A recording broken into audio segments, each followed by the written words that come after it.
Jadi orang LGBT harus merasa aman di Indonesia. Pernyataan Prof. Magnis terhadap majalah Tempo terkait dengan LGBT yang ada di Indonesia ini cukup mencengangkan juga ya. Bahwasannya intinya Prof. Magnis menganggap pandangan beliau bahwasannya LGBT yang ada di Indonesia itu suatu kenormalan yang tidak bisa diskriminasi dalam perspektif apapun gitu teman-teman. Dan mereka juga harus merasa aman di Indonesia dan juga mendapatkan perlindungan ya, bukan diskriminasi gitu. Saya selalu respect ya sebenarnya dengan Prof. Magnis itu, pandangan-pandangan beliau itu luar biasa ya dalam bidang filsafat, agama, kemudian negara dan hal-hal yang lain. Saya sering mendengarkan beliau terkait dengan hal itu. Untuk saat ini saya tidak setuju teman-teman terkait dengan statement beliau bahwasannya LGBT itu suatu kenormalan, keragaman yang harus kita akui. Karena LGBT itu ya menurut saya ya, menurut pandangan saya bahwasannya itu adalah penyimpangan. Mau gimana pun itu adalah penyimpangan. Meskipun WHO, tokoh-tokoh agama yang ada di Barat itu sudah mulai kompromi dengan LGBT ya. Tapi saya masih meyakini bahwasannya LGBT itu adalah penyimpangan yang tidak seharusnya. Logika sederhananya saja teman-teman, yang nggak perlu kita eksperimen terlalu mendalam. Logika sederhananya saja, laki-laki dan perempuan struktur biologisnya itu berbeda. Laki-laki itu memiliki sel sperma, perempuan itu memiliki ovum, sel telur teman-teman. Itu saja kalau kita memahami itu sudah berbeda teman-teman. Kalau LGBT itu dianggap sebagai hal yang normal, hal yang alami, di mana manusia itu tidak bisa menentukan orientasi seksualnya, saya rasa itu adalah pandangan alasan yang tidak mendasar sama sekali. Karena hal itu sudah dibantah dengan bukti biologis, di mana manusia punya zakar, perempuan punya vagina, dan mana keduanya itu memiliki fungsi yang berbeda-beda. Berarti ada faktor lain, ada variabel lain yang mempengaruhi orientasi seksual, bukan secara alamiah, teman-teman. Kalau ini kita memakai logika sederhana seperti itu, ya.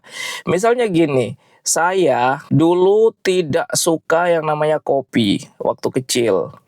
Kemudian sejak saya SMP, SMA, saya tuh selalu bersama ya. Saya selalu bersama dengan teman-teman yang memang suka ngopi.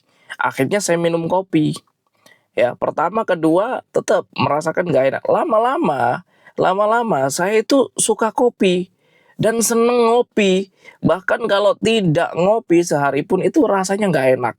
Tentunya itu bukan bukti ilmiah, tapi hal itu bisa dijadikan alasan logisnya bahwasannya orientasi atau kesukaan itu adalah bentukan lingkungan atau behavioris. Jadi menurut saya yang pertama LGBT itu adalah bentukan lingkungan teman-teman. Yang kedua LGBT itu muncul karena faktor traumatis masa lalu. Entah traumatis dalam bentuk apapun. Waktu kecil saya itu pernah menaiki sepeda kebu. Tahu sepeda kebu ya? Sepeda kebu yang besar itu, yang agak tinggi sepedanya. Nah, itu waktu kecil saya naiki. Kemudian saya jatuh dan kaki saya itu sampai lecet parah ya, lumayan parah. Dan sejak saat itu saya tidak mau lagi naik sepeda kebu.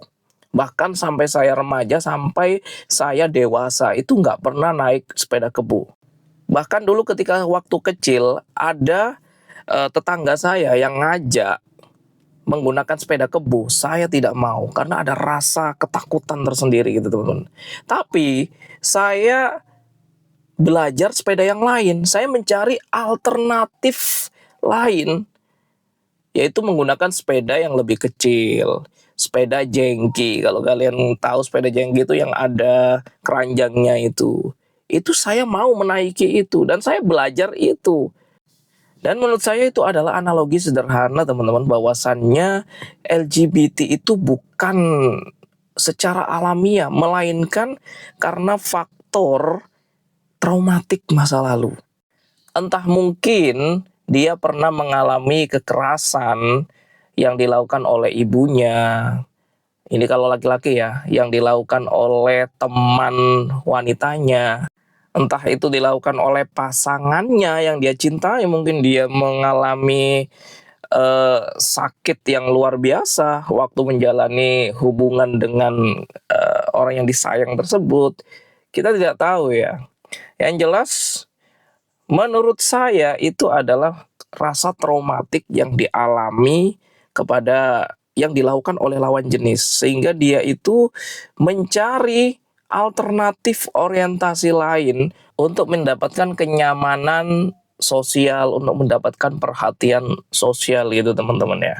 Jadi mohon maaf Prof. Magnis, untuk pandangan Anda saat ini saya tidak setuju ya. Jadi secara alamiah Tuhan itu sudah menciptakan sesuai dengan fungsinya. Laki-laki ya berfungsi sebagaimana fungsi laki-laki, perempuan sebagaimana fungsi perempuan. Tidak ada yang namanya laki-laki dengan laki-laki yang sudah kontradiksi fungsinya ya. Kemudian juga tidak ada yang namanya listrik, arus listrik itu minus dan minus, tapi minus dan plus gitu teman-teman. Itulah pentingnya kita menggunakan agama sebagai dalil, sebagai dasar utama dan pertama ketika kita itu memandang sesuatu ya. Yang tentunya agama yang memang benar-benar teksnya terjaga secara originalitasnya, tidak ada perubahan-perubahan yang dengan motif apapun ya, terjaga asli teksnya, di mana agama itu sudah benar mengatur seperti itu. Ya laki-laki, perempuan ya perempuan, semuanya diciptakan sudah berpasang-pasangan gitu, agar kita tidak terjebak dan terombang-ambing dalam pandangan-pandangan yang memiliki motif tertentu atau pandangan-pandangan yang memang itu tidak sesuai dengan naluri alamiah diciptakannya alam semesta ini.